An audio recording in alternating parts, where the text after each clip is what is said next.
क्या राम केवल एक कल्पना मात्र है? दोस्तों, आज भी ऐसे बहुत सारे लोग हैं जो कि रामायण को काल्पनिक कथा यानी कि मिथोलॉजी मानते हैं। तो हमारी संस्कृति नहीं है। को संजीवनी बूटी के बारे में जानकारी कौन दे रहा है? विभीषण की पत्नी। अपने बच्चों को। रामायण हिंदुओं की आस्था से जुड़ी एक गाथा है जिसमें प्रभु श्री राम की यात्रा का वर्णन किया हुआ है। लेकिन आजकल कुछ बुद्धिजीवियों को लगता है कि रामायण एक काल्पनिक कथा है। प्रभु श्री राम थे भी या नहीं, इसका कोई प्रमाण दो। तो आज की इस वीडियो में हम उन बुद्धिजीवियों को प्रमाण देते हैं।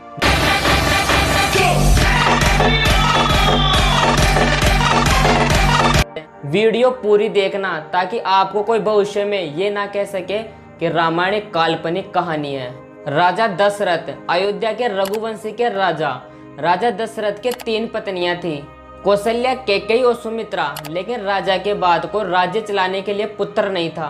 फिर एक यज्ञ कराया जाता है और 4 पुत्रों की प्राप्ति होती है। अब जो आप मेरे मुंह से सुनने वाले हो वो शायद आपने पहले सुना नहीं होगा। आपको जानकर आश्चर्य लगेगा, लेकिन राजा दशरथ के एक पुत्री थी जिसका नाम था शांता। वो महाराज दशरथ और कौशल्या की बेटी थी। लेकिन फिर कहाँ गई महारानी शांता? क्यों हमें महारानी शांता के बारे में ज्यादा सुनने को नहीं मिलता? हुआ कुछ ऐसा कि शांता को कौशल्या की बहन ने गोद ले लिया था क्योंकि उनकी अपनी कोई संतान नहीं थी। अंग प्रदेश के राजा रामपाद की पत्नी कौशल्या की बहन थी। अब दिलचस्प बात यह है कि आगे जाकर शांता के पति ऋषि सिंघा ने ही राजा दशरथ के लिए पुत्र प्राप्ति हेतु एक यज्ञ करवाया। उसके बाद ही राजा दशरथ के 4 पुत्रों की प्राप्ति होती है, राम, भरत, लक्ष्मण और शत्रुघ्न। हम इस वीडियो में पूरे रामायण को तो विस्तार से समझा नहीं सकते क्योंकि सामान्य सी बात है, रामायण बहुत बड़ी थी। हाँ, लेकिन हम उस टॉपिक्स पर जरूर बात करेंगे जो इंसान के मनों में उठते रहते हैं। राम थे भी या नहीं, रामायण एक काल्पनिक है। रामायण तो एक वाल्मीकि द्वारा बनाई हुई कहानी है। वॉटएवर जो भी, हम एक एक करके हर टॉपिक को समझने की कोशिश करते हैं। फॉर एग्जाम्पल मान लेते हैं राम के भाई भरत को ही राज्याभिषेक करवाना था, तो फिर राम को एग्जैक्ट 14 वर्ष का ही वनवास क्यों हुआ? उसको 20 साल का भी तो हो सकता था, 18, 15 या 10 साल का भी तो हो सकता। एग्जैक्ट 14 वर्ष का ही वनवास क्यों हुआ? देखो, इस वीडियो में एक भी शब्द मैं अपने मन से नहीं बोलूंगा। जो हिंदू मान्यता के हिसाब ग्रंथों में है सिर्फ उसी पे बात करेंगे। इस बात का कभी पता नहीं चल सका कि प्रभु श्री राम को एग्जैक्ट 14 वर्ष का ही वनवास क्यों हुआ था। लेकिन कुछ एक्सपर्ट कहते हैं कि उस जमाने के त्रेता युग के लीगल सिस्टम के अनुसार जमीन या संपत्ति का स्वामी 14 साल तक अपनी संपत्ति का अधिकार ना जताए तो उसको उसके संपत्ति के अधिकार से बेदखल कर दिया जाता है, यानी कि उसकी संपत्ति पे उसका कोई कंट्रोल नहीं होता। तो शायद ये एक रीजन हो सकता है प्रभु श्री राम को 14 साल का वनवास देने का। अब कहानी में थोड़ा आगे बढ़ते हैं। जब प्रभु श्री राम को 14 साल का वनवास मिल गया तो प्रभु श्री राम ने रहने के लिए कामदगिरी पहाड़ियां क्यों चुनी, जो कि आज के चित्रकूट में स्थित है।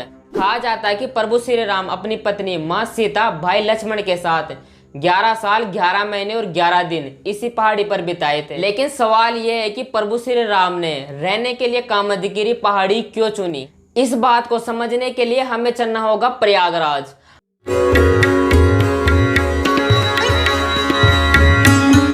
माना जाता है कि प्रभु श्री राम ने अपना पहला पड़ाव यहीं पे डाला था। इस पवित्र स्थान पर महर्षि भारद्वाज का आश्रम था, जो कि वाल्मीकि के शिष्य थे और ब्रह्मा जी के मानस पुत्र।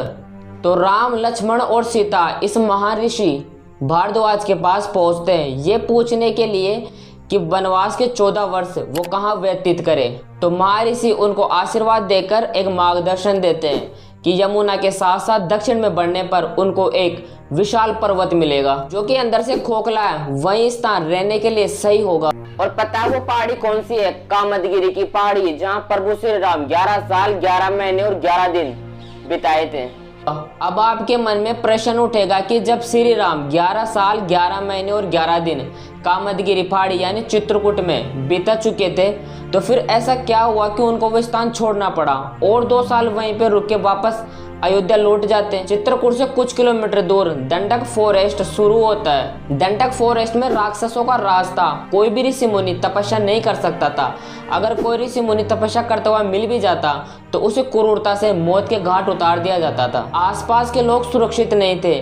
तो एक बार प्रभु श्री राम ऋषि सरभंग के आश्रम जाते हैं। तो ऋषि सरभंग प्रभु श्री राम को दंडक वन में हो रहे अत्याचारों के बारे में बताते हैं और प्रभु श्री राम पास ही में एक पहाड़ी के पास जाते हैं और देखते हैं कि वहाँ पे हड्डियों और कंकालों की एक पहाड़ी सी बनी हुई थी। और इसलिए प्रभु श्री राम को इन राक्षसों का अंत करने के लिए चित्रकूट छोड़कर दंडकारण्य जाना पड़ा। पौराणिक मान्यताओं के हिसाब से दंडकारण्य रावण के राज्य का ही एक भाग था, जिसके रावण के सौतेले भाई खर और दुसार इस इलाके के कमांडर थे। उन दोनों भाइयों के पास 14,000 राक्षसों की एक विशाल सेना थी। प्रभु श्री राम और लक्ष्मण ने यहीं से राक्षसों का अंत शुरू किया था और दंडकारण्य के सभी राक्षसों को मार दिया था। अब श्री राम अपने आखिरी के कुछ साल शांति से बिताने के लिए पंचवटी चले जाते हैं, जो नासिक के गोदावरी तट पर बसा है। यहाँ श्री राम 5 वट वृक्ष की छाव में अपने आखिरी के साल शांति से बिताने पहुंच जाते हैं। लेकिन हुआ कुछ ऐसा कि प्रभु श्री राम को श्रीलंका तक जाना पड़ गया। एक दिन अचानक एक तूफान श्री राम के दरवाजे पर दस्तक देता है। मीनाक्षी, एक मोहक राजकुमारी पंचवटी आ जाती है।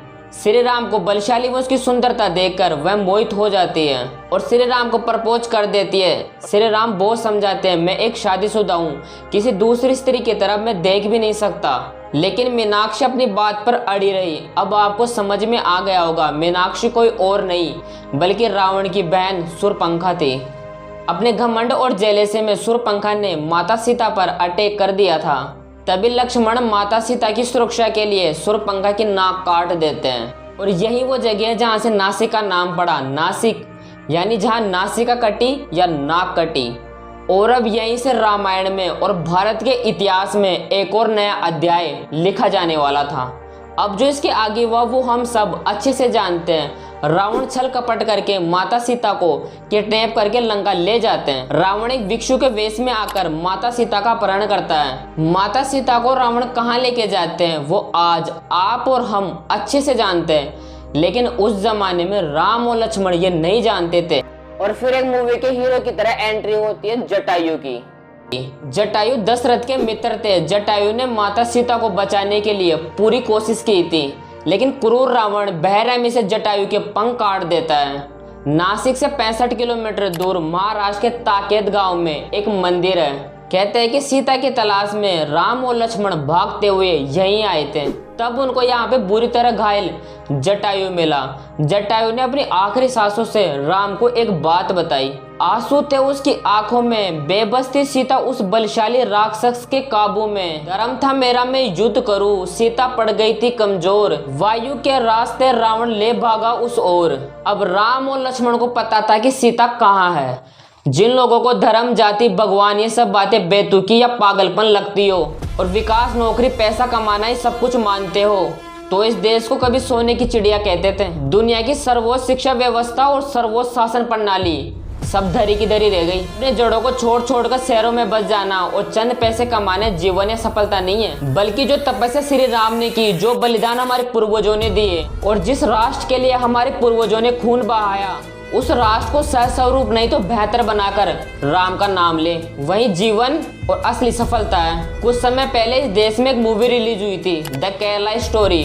उस मूवी में केरला की 3 लड़कियों की कहानी दिखाई जाती है। लेकिन आपने एक बात नोटिस की, जिन राज्यों का कोई लेना देना नहीं था वो भी राजनीति करने आ गए। फिर भी मैं ये मानता हूँ कि एक राज्य एक देश का ही स्वरूप होता है। किसी राज्य ने उस मूवी को बैन किया तो किसी राज्य ने उसे टैक्स फ्री।